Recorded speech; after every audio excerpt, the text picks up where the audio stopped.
Good morning and welcome to another edition of the Daily Fix. I am your usual host and presenter, Advocate Tulo Khoyane.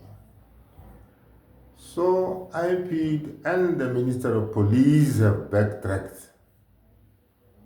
It is now a back and forth now, and the situation is very unclear as to what is really happening here.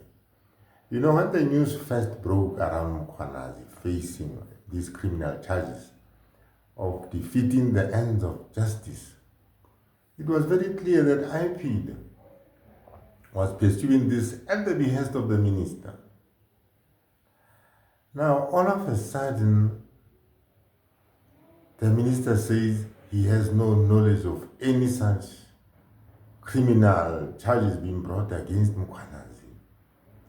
IPED also distances itself completely from all those allegations that there was ever any intention to charge Mkhwanazi criminally. Just who is fooling who around this issue? Where does this issue emanate from? How is it that within a matter of days we get information that IPED has got an investigation underway or intends to charge Mkhwanazi criminally with the offense of defeating the ends of justice? This thing comes to the attention of Parliament, it attracts social media, and is condemned from all angles. And in the middle of all this, we now get a retraction. But somebody is responsible for something having happened here. Who was behind this? Where does this information that it was the minister, it was IPED at the behest of the minister come from? It will not just come out of somebody's fingers, this information. So that we must know, as a matter of fact, that so and so had in fact, issued an instruction that Mkhwanazi be charged with the offense of defeating the ends of justice, and perhaps changed his mind along the way, or had second thoughts about the whole issue. We cannot just, be told in this dismissive manner that, oh, well, it was a member of the public. Which member of the public was it? Probably an anonymous member of the public. So this matter now is just supposed just to die like that.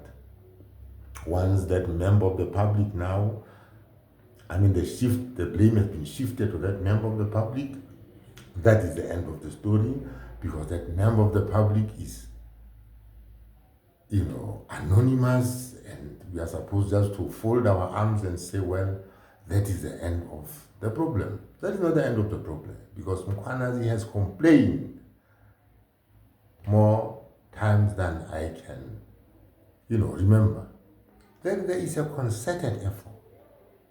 And this is one such concerted effort to try and discredit him, to try and destroy him as a person. And conduct like this has the impact of, discrediting him, casting aspersions on his integrity. So that if something like this happens, somebody must take responsibility. Somebody must take responsibility. Who was responsible for the dissemination of this information and who attributed it in the first place to IPED and by extension to the Minister of Police? So this is not the end of the story. But let me tell you about something else. Mkhwanazi is facing another yet undisclosed investigation by IPED. This I know as a fact, right? Mkhwanazi is still under investigation for, we are told, a separate matter that, IPED does not disclose.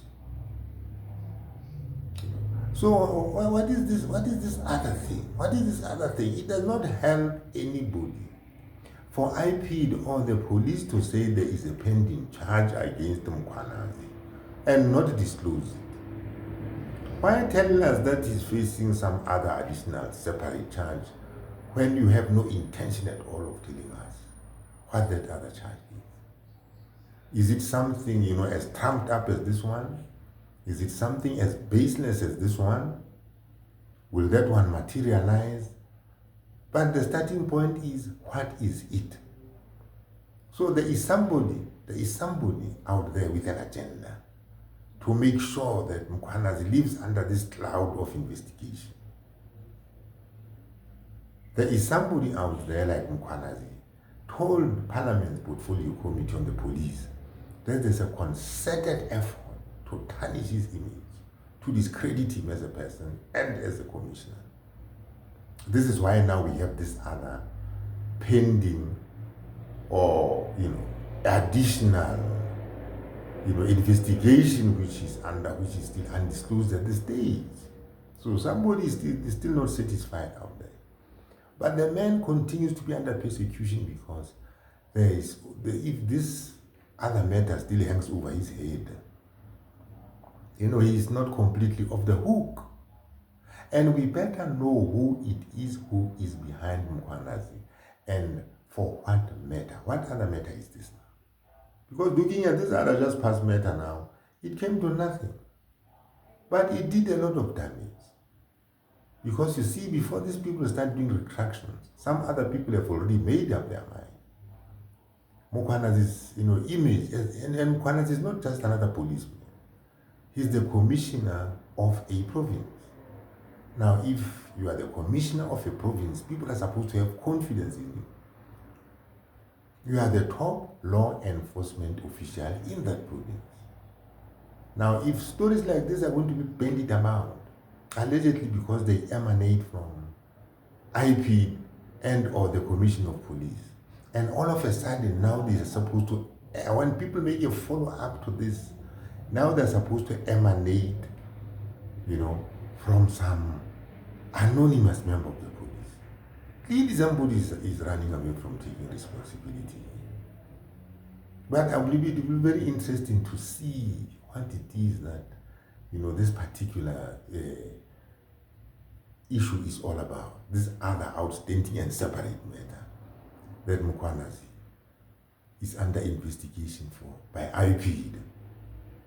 But there is no doubt. There is no doubt. There is a vendetta, a concerted vendetta.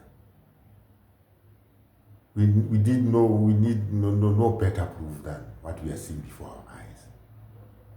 And the chairman of the Portfolio Committee on the Police, Ian Cameron, has already said there is something political about all these things. So these things are not just a question of misbehavior on the part of Mkhwanazi. They are fabrications. They are fabrications with the sole intention of tarnishing his image and probably hounding him out of the South African police services. So we are saying, give us that anonymous source. Give us that anonymous source behind this thing now, because it is not IP, it is not the minister.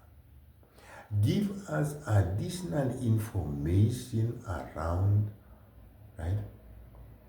this new, additional and separate investigation that Mkhwanazi is supposed to now be under.